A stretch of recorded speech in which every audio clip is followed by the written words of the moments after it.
আমার নবী বললেন ইন্নামা আনা কাসিমুন আল্লাহু ইউতি, আমার আল্লাহ আমাকে দিয়েছেন আল্লাহর রাজ্যের বিভিন্ন কিছুর পাওয়ার, আমি সেই আল্লাহর দেওয়া ক্ষমতা বলে আমি সেগুলো বন্টন করতে পারি। সুবহানাল্লাহ বলেন। সুবহানাল্লাহ। সবকিছু দাতাকে আল্লাহ, আর বন্টনকারী আমার নবীজি। জোরে কন্যা সুবহানাল্লাহ। আমাদের ওয়াইসিয়া দরবার শরীফের আল্লামা মরহুম ডক্টর মনজুর আহমদ ওয়াইসি রেফাই রহমতুল্লাহ আলাই, জান্নাতুল বাকির বাসিন্দা, মারহাবা বলেন না। মারহাবা। তিনি কিন্তু লিখেছেন, ওরে আল্লাহ দাতা সর্বোপরি, মোদের নবী কাসিম বন্টনকারী। আল্লাহ দাতা সর্বোপরি,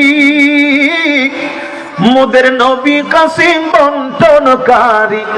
দয়াল নবীর বন্টনে যেন আমি, দয়াল নবীর বন্টনে যেন আমি অধিকে দয়া পাই, অধিকে দয়া পাই।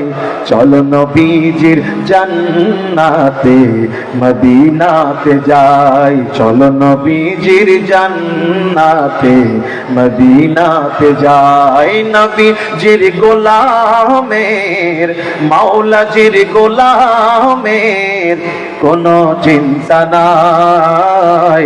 চলো নবীজির জান্নাতে মদিনাতে যাই। জোরে বলে মারহাবা, মারহাবা। জোরে বলি ইয়া রাসূলুল্লাহ। ইয়া রাসূলুল্লাহ। ও নবীর আশিকেরা, পাঁচানি আশেপাশে আশিকে ওলিরা, মারহাবা বলেন। আল্লাহর ওলি পাশে ঘুমায় আছে কিনা? আছেন। গায়েবী ভাবে হোক যেইভাবে হোক আল্লাহর ওলিগণ জিন্দা, কথা বলেন ঠিক কিনা? ও মুসলমান নবীর প্রেমিকেরা, আল্লাহর পেয়ারা বান্দারা শুনুন, কোন এক মজলিসের ভিতরে হিজরি 10ম শতাব্দীতে আমার নবীজি মদিনার ভিতরে খুতবা দিচ্ছেন, সাহাবা একরাম সেখানে বসে আছে। মদিনার মধ্যে তখন দুর্ভিক্ষ, খাবারের বড় অভাব। বেশ কিছু সময় ধরে মদিনায় খাবার নাই, দূর থেকে কোনো খাবার আসে না। এমন সময় সবাই অর্ধাহারে অনাহারে দিন কাটায়, বড় কষ্টের সময়, ঠিক কিনা বলেন? ইসলাম এত সহজে আমাদের কাছে আসে নাই বাবা। অনেক খেয়ে না খেয়ে, অনেক অত্যাচার সহ্য করে, অনেক কষ্টের পরে এই ইসলাম এসেছে।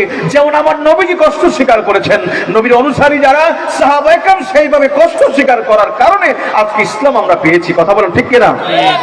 সম্মানিত সুধী, নবীজি বর্ণনা দিচ্ছেন, খুতবা দিচ্ছেন।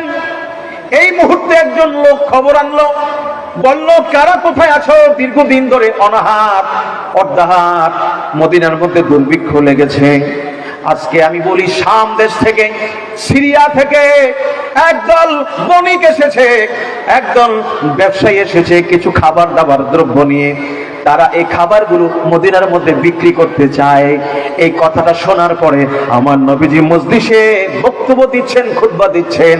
আর এমন সময় অনেক সাহাবী ক্ষুধার তাড়নায় কিছু করার ছিল না, বক্তব্য নবীর খুতবা রেখে দিয়ে খুতবার মাঝখানে তারা খাবার কেনার জন্য চলে গেল। মাত্র 10 জন সাহাবী উপস্থিত রইল।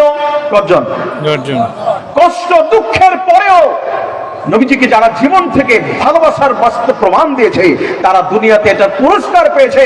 নবীজি বলে দিয়েছেন জান্নাতের মালিক যদিও আল্লাহ, কিন্তু আমার নবী সেই জান্নাতে দেওয়ার ক্ষমতা রাখে। কথা বলেন ঠিক কিনা? আমার নবীজি বললেন, সাহাবায়ে কেরাম কেউ কেউ যারা চলে গেলেন কষ্ট পেলেন, কিন্তু 10 জন সাহাবী তখন উপস্থিত। তারা মনে করলেন ক্ষুধা হয় হোক, কষ্ট লাগে লাগুক, জীবন যাবে, নবীর আদব থেকে আমরা দূরে সরে যাব না। খাবার ভাগ্যে থাকলে পাবো, কিন্তু আমি নবীর খুতবা ছেড়ে, নবীর বয়ান ছেড়ে দূরে যাব না। সুবহানাল্লাহ বলেন। ও পাঁচানির বন্ধুরা, নবীর প্রেমিকেরা, আজকে এখানে মাহফিল হয়, ঠিক না? বিশাল পরিশ্রমের পরে এলাকাবাসী যুবক ভাইয়েরা, ভাইদের আলমগীর সবাই সহ ইমাম সাহেব মুহতামিম সবাই মিলে এত কষ্ট করে মাহফিল করেছেন। যদি বাইরে থাকেন তাইলে নবীর সেই সুন্নতটা কিন্তু আপনার আদায় হয় না। কথা বলেন ঠিক কিনা? মাহফিল মানে হলো কিছু আমলের কথা বলতে হবে, কিছু ইমানি শক্তির কথা বলতে হবে, যাতে আমাদের জীবনে পরকালে কামিয়াবি হয়। কথা বলো ঠিক কিনা? এজন্য মনোযোগ দিতে হবে, সময় নষ্ট না করে আল্লাহর প্যান্ডেলে মাহফিলে এসে বসতে হবে, ঠিক কিনা বলুন? আপনারা এসে বসেছেন, এটা আপনাদের সৌভাগ্য। আল্লাহ আপনাদেরকে বরকত দিয়েছে, আল্লাহ কবুল করছে, বলেন আল্লাহুম্মা আমিন। মেহেরবান তুমি, মেহেরবান, মেহেরবান তুমি, মেহেরবান, মেহেরবান তুমি, মেহেরবান, মেহেরবান তুমি, মেহেরবান। আমি পাপী গুনাহগার, তুমি ছাড়া কে আছে আর? আমি পাপী গুনাহগার, তুমি ছাড়া কে আছে আর? ক্ষমা করো ও হে প্রভু, তাওবা করি বারে বার। ইয়া রহিম রহমান, ইয়া কারিমু মেহেরবান, আল্লাহু আকবার বলি।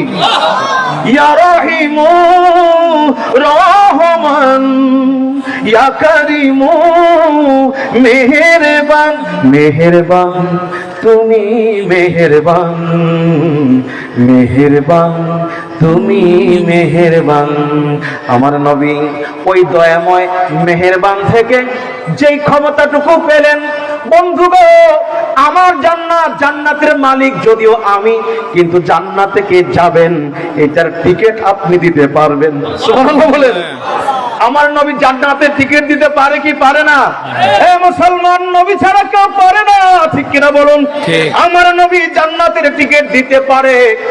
নবীজি বলল, ওরে আমার সাহাবায়ে কেরাম, তোমরা 10 জন এখানে বসে আছো, ধৈর্য ধরে বসে আছো, আমি নবীর খুতবাকে তাজিম করলেন, আদব রক্ষা করলে, যাও যাও, আজকে তোমাদেরকে আমি ঘোষণা দিয়ে দিলাম, ওরে আবু বকর, ওরে ওমর, উসমান, আলী রাদিয়াল্লাহু আনহুম, ওরে তালহা রাদিয়াল্লাহু আনহু, জুবাইর রাদিয়াল্লাহু আনহু, আব্দুর রহমান ইবনে আওফ রাদিয়াল্লাহু আনহু, সাদ ইবনে আবি ওয়াক্কাস রাদিয়াল্লাহু তাআলা আনহু, সাইদ ইবনে সাইদ রাদিয়াল্লাহু আনহু। এমনি করে এই 10 জন সাহাবা উপস্থিত রাদিয়াল্লাহু আনহুম রিদওয়ানুল্লাহি তাআলা আলাইহিম আজমাইন। আমার নবী জানায় দিলেন, যাও যাও, এই কঠিন পরীক্ষার ভিতরে ক্ষুধার তাড়নায় তারা চলে গেল, অন্য অভাবে অর্ধাহারে তারা চলে গেল, কিন্তু তোমরা ছিলে, মনে রাখো, মনে রাখো, আমি নবী ঘোষণা করে দিলাম আল্লাহর জান্নাত, আমি নবী জানায় দিলাম তোমরা সবাই জান্নাতি। আল্লাহু আকবার বলেন। আল্লাহু আকবার। সেই 10 জন সাহাবী এক বৈঠকের মধ্যেই জান্নাতি। আল্লাহু আকবার বলেন। আল্লাহু আকবার। ইতিহাসে তাদের নাম হয়ে গেল আশারায়ে মুবাশশিরা। আল্লাহু আকবার। আল্লাহু আকবার। এবার প্রশ্ন, শুধু কি 10 জনকেই নবীজি জান্নাতি বলে ঘোষণা করেছেন? না না,